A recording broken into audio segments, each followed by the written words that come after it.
So very good morning to all my dear children. आज हम लोग ज्योग्राफी के इस ऑनलाइन क्लास में आज का जो हमारा टॉपिक है बालुका स्तूप बालुका स्तूप के बारे में आज हम लोग पढ़ाई करेंगे।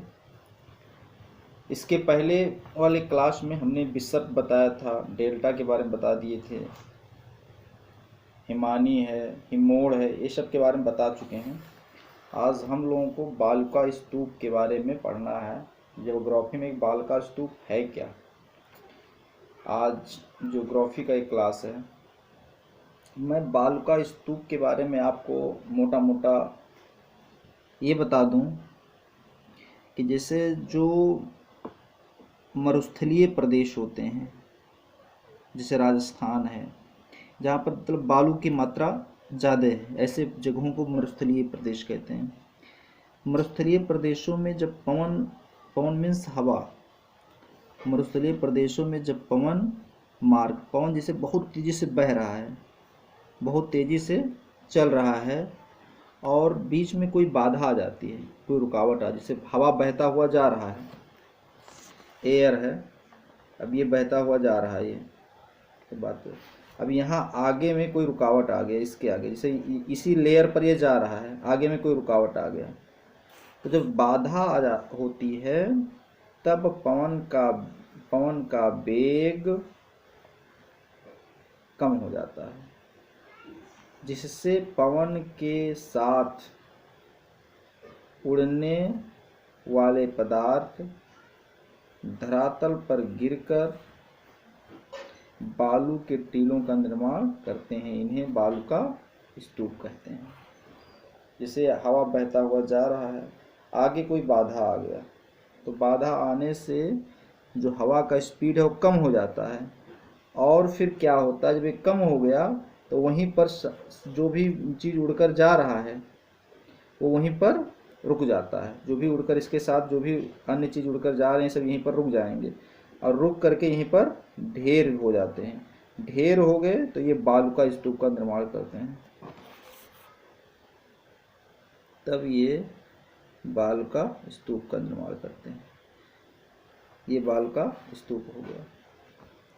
समझ में आ रहा होगा सबको कि जब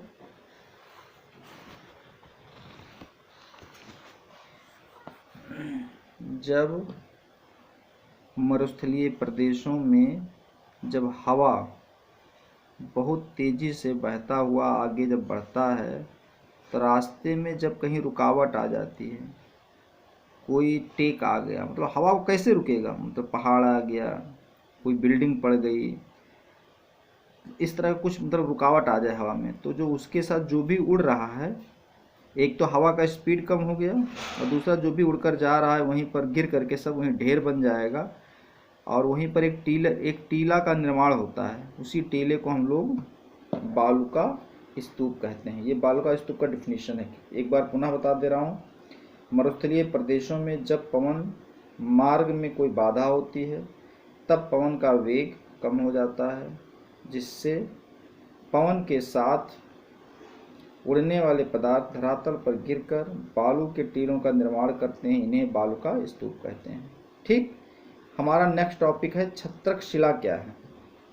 आपको छत्रक शिला के बारे में पढ़ना है। ये जो छत्रक शिला होता है, जैसे हवा है पवन, हवा, जैसे पवन मतलब हवा हो गया। हवा द्वारा उड़ाए गए बालू के कणों द्वारा अपर्दन का कार्य धरातल से कुछ मीटर ऊंचाई तक अधिक होता है। हवा जब ये तेज चलता है, जब ये तेज चलता है तो अपर्दन का कार्य मतलब कटाव, जो भी आसपास आया उसको उड़ा ले गया, काट ले गया। हवा जब चलता तो धरातल है, ये यहाँ पर अगर ये धरातल है तो इससे कुछ मीटर की हाइट तक, इससे कुछ मीटर की हाइट तक अपर्दन का कार्य बहुत तेज होता है। इस प्रक्रिया में पवन निचले भाग को घिस देती है, परंतु ऊपरी भाग छतरी के आकार का होता है, इसे छत्रक शिला कहते हैं। आपको मैं एक फिगर की तरह समझाता हूँ। जैसे जैसे हवा बह रहा है, जैसे हवा बह रहा है, तो हवा जब बहता है, अब यहाँ से वायु ये आगे बह रहा है, तो जब ये बहता है तो ये कुछ ऊंचाई तक अपरदन का कार्य करता है, कुछ ऊंचाई तक। जैसे ये पूरा मान लीजिए कोई आगे ये धरातल है या कोई चीज़ है ये, तो कुछ ऊंचाई तक अपरदन का कार्य करेगा। ये पूरा नहीं लेगा, लेकिन हवा का जितना है अपना लेंथ है वहाँ तक लेगा। तो जहाँ तक ये अपरदन का कार्य करेगा वहाँ की मिट्टी को ऐसे काट देगा, ऐसे ही काट देगा, और ऊपर ये बना रह जाएगा, ऊपर वाला हिस्सा ये रह जाएगा। तो ऊपर जो हिस्सा रहेगा और नीचे अपरदन हो गया, तो इसी को हम लोग छत्रक शिला कहते हैं। तब ये फिगर इस तरह से बन जाता है। ये हो गया।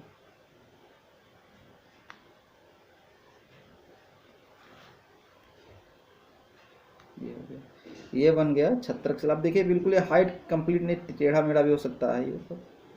ये हो गया छत्रक शिला, यही है छत्रक शिला।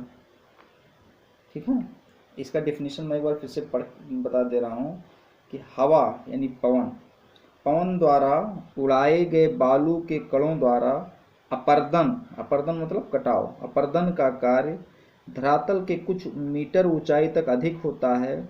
इस प्रक्रिया में पवन निचले भाग को घिस देता है, निचले भाग में घिस देता है, परंतु ऊपरी भाग छतरी के आकार का होता है, इसे छत्रक शिला कहते हैं।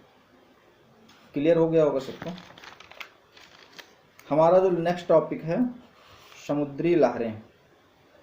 समुद्री लहरों के बारे में हम आपको बता दें कि जो समुद्री लहरें होती हैं, जैसे आप लोगों ने गौर किया होगा कि गांव में कहीं अगर तालाब बना है, तालाब है ये, तब यहाँ पानी ऐसे लहरदार अवस्था में ऐसे बहता रहता है। तो बार बार आप देखेंगे किनारे जाकर छपाक से मारता है, यहाँ छपाक से ऐसे आया, टकराया इससे, फिर यही से होकर चला गया। इधर हवा चला, हवा इधर से टकराया, फिर आगे बढ़ गया, इधर हवा चला, इधर से टकराया, फिर जो पानी बहता रहता है। ये तो तालाब की भी यही स्थिति होती है। चित्तौड़गढ़ बांध आप लोग चले जाइए, अभी हम लोगों के पास में चित्तौड़गढ़ बांध है, तो चित्तौड़गढ़ जब बांध आप जाओगे तो वहाँ आप थोड़ा देर खड़े रहो, बांध के पास जब खड़े रहो, हवा जब चलता तो आप देखोगे कि पानी वहाँ से आता लहर उसका छपाक से किनारे मारता है, इधर से आएगा इधर मारेगा, इधर से आएगा तो इधर मारेगा, ऐसे वो क्या करता है। लेकिन जो पानी बहता रहता है, ये बहता हुआ पानी, तो ये जो वाटर का वेव है ये यहाँ से टकराएगा, फिर आगे बढ़ेगा, ये इधर से टकराएगा, इधर से टकराएगा। तो समुद्री जो लहरें होती समुद्र में, समुद्र के तट पर जाकर टकराती हैं, टकरा करके वहाँ से कुछ मिट्टी को काट देती हैं, और इसी तरह से वो समुद्री मिट्टी काट के इकट्ठा कर देती हैं, तो वो बीच का निर्माण होता है, बीच का, BEAC, समुद्री तटों पर बीच का निर्माण होता है। ठीक है, ये हो गया समुद्री लहरें, इसी को कहते हैं समुद्री लहरें ही है। लास्ट टॉपिक है हमारा भृगु। समुद्र के लहरों के तट पर बार बार टकराने के से तट पर निचला भाग कट जाता है, लेकिन तट का ऊपरी भाग खड़ा रह जाता है, समुद्र की ओर झुक जाता है, इसे भृगु कहते हैं।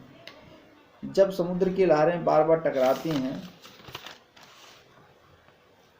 जब समुद्र की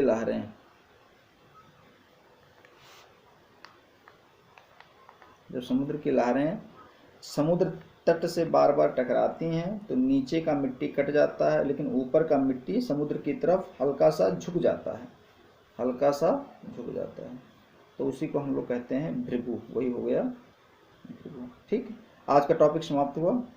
उम्मीद है कि आप लोगों को समझ में आया होगा। फिर और इसके आगे जो अगला टॉपिक हमारा वायुमंडल है, अगले बार में हम लोग वायुमंडल के बारे में पढ़ेंगे। Thank you.